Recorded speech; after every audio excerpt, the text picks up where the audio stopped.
Welcome to Philo-Psych.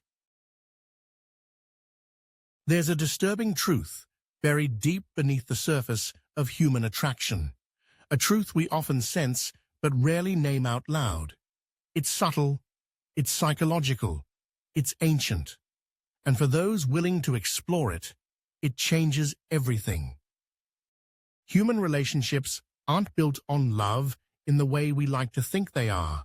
They are built on need, projection, power, survival, and pain.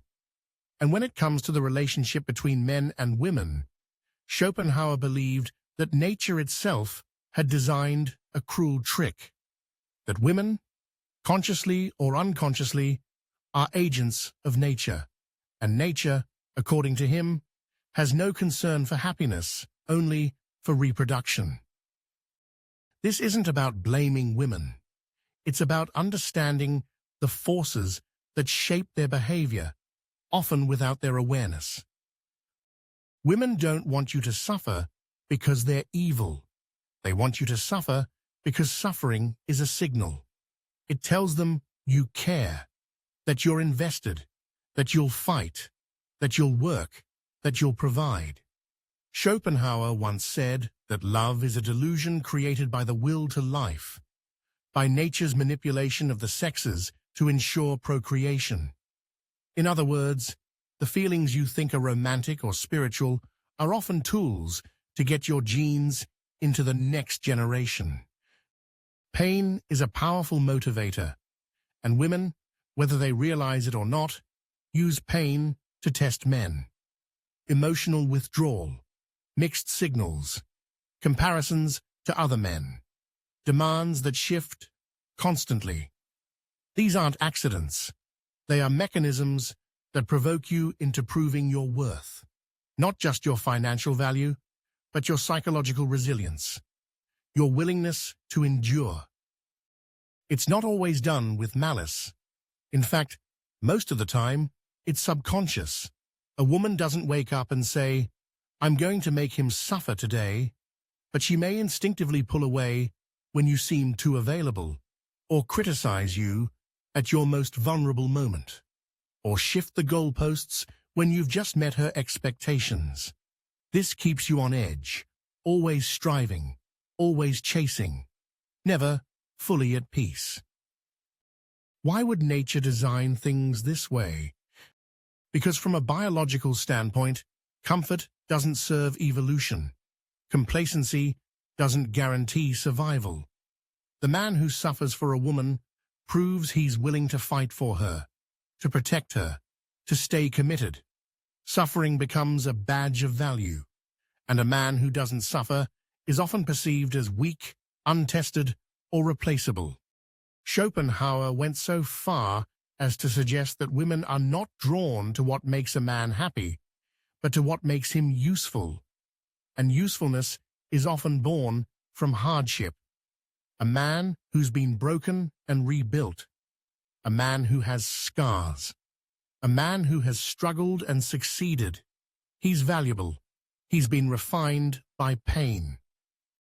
This is why women are often attracted to emotionally unavailable men, or men who don't treat them particularly well. It's not necessarily masochism. It's that these men project strength, independence, and a lack of neediness. The man who suffers and endures still remains standing, and in that endurance, he becomes desirable. But it's a dangerous loop, because the more you suffer to prove your worth, the more the suffering becomes the relationship. And many men wake up one day realizing they're no longer loved for who they are, but for how much they're willing to endure. It becomes a performance, a test without end. And when you stop performing, when you stop hurting, the interest fades. We don't talk about this side of human nature because it sounds cruel. But the reality is that suffering is baked into the logic of mating and relationships. The male bird that builds the most elaborate nest. The male deer that fights for the female. The human man who bends over backwards for love, only to be met with more conditions, more emotional labor, more hoops to jump through. Schopenhauer understood that the will to life, the blind, relentless force behind all behavior, doesn't care about human joy. It only cares about continuation. And women, whether we admit it or not, are biologically wired to serve that force. Their emotional intuition, their preferences, their selective behavior, all serve the unspoken goal of filtering out the weak and unworthy. And what better way to test a man's worth than by making him suffer?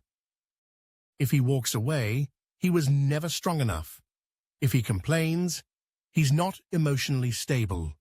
If he stays, if he adapts, if he silently carries the weight, then maybe, just maybe, he passes.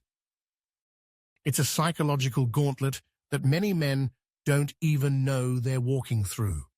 And when they finally see it, it can either break them or wake them up. But here's where it gets even darker. Once a man adapts to suffering, he often internalizes it as normal. He starts believing that real love should hurt, that true relationships are built on sacrifice, that peace is suspicious and struggle is romantic. And this belief traps him in cycles of emotional abuse and manipulation. Not always because the woman intends it, but because the system they're in rewards it. It also explains why some women lose interest in men who give them everything, who say yes too easily, who don't challenge them. Because ease is boring, and boring is unsafe. If you're not struggling for her, are you even really invested? So many men end up drained, financially, emotionally, mentally, not because they were weak, but because they were trying to win a game they didn't know they were playing. They thought love was about giving, but often it's about surviving a series of emotional trials.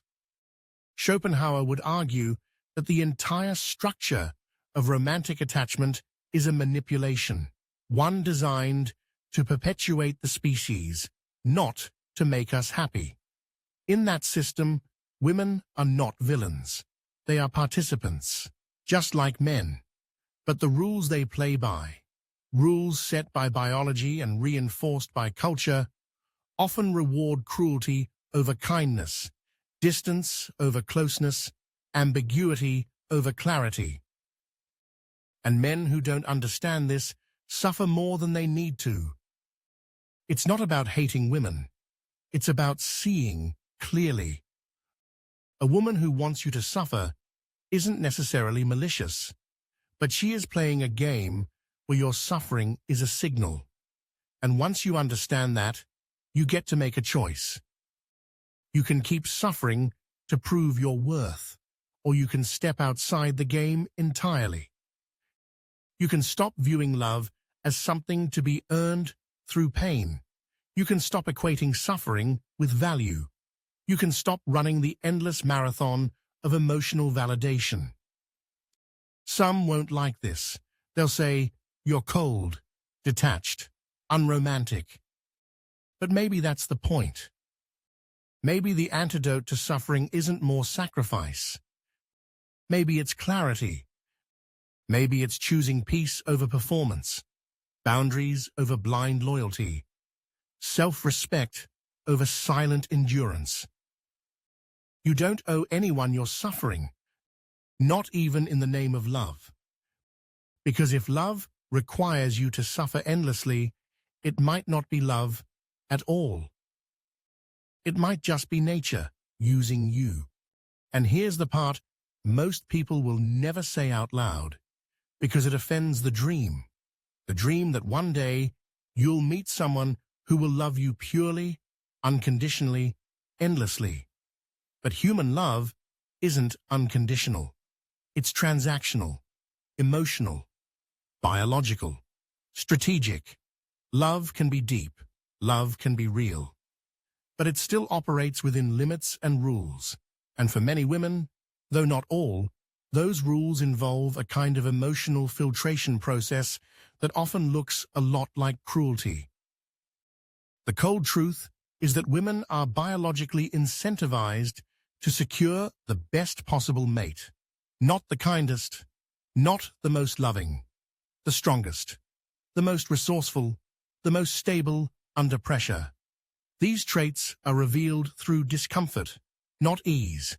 And that's where your suffering comes in. Because suffering exposes who you really are. Do you lash out?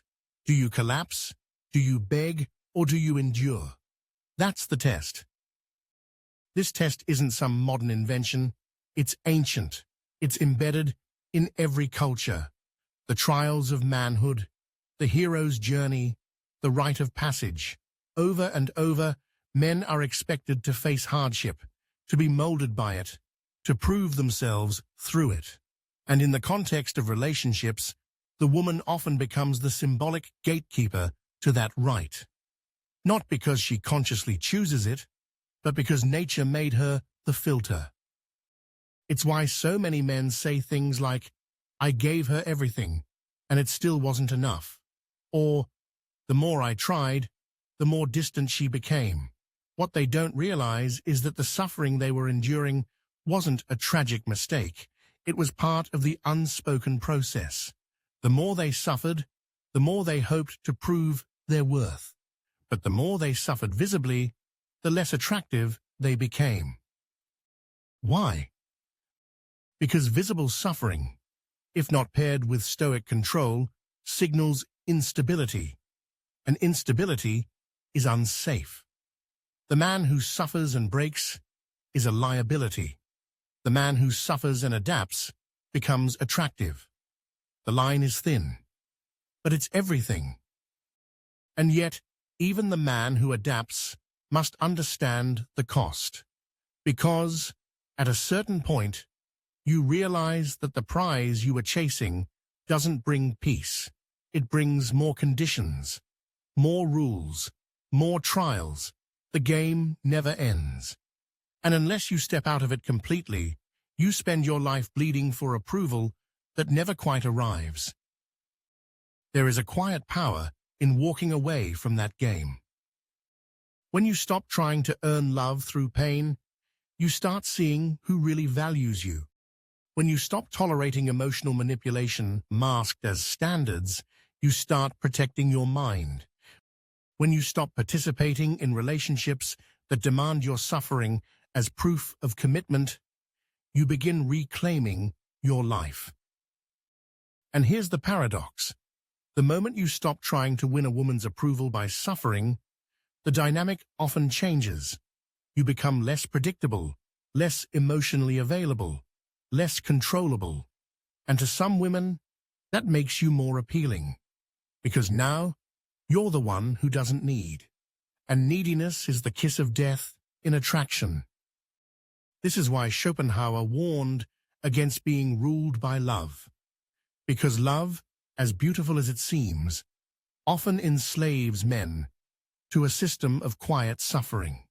He saw it as a trick, a way that nature binds men to women for reproduction, without regard for their long-term emotional or spiritual well-being. He didn't say this because he hated women. He said it because he saw reality with clear eyes. And that kind of honesty is rare. The suffering men endure in love is not a bug in the system. It is the system. Once you see that, you can choose. Keep playing the game, chasing, proving, suffering, or stop. Not with bitterness, not with hatred, but with awareness.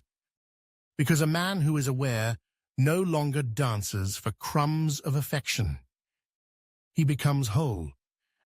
And in that wholeness, he no longer fears the withdrawal of love, because he's no longer trying to buy it with pain.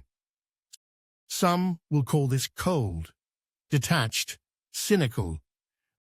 But maybe it's the first real step towards sanity. Maybe it's not about women wanting you to suffer. Maybe it's about you no longer needing to.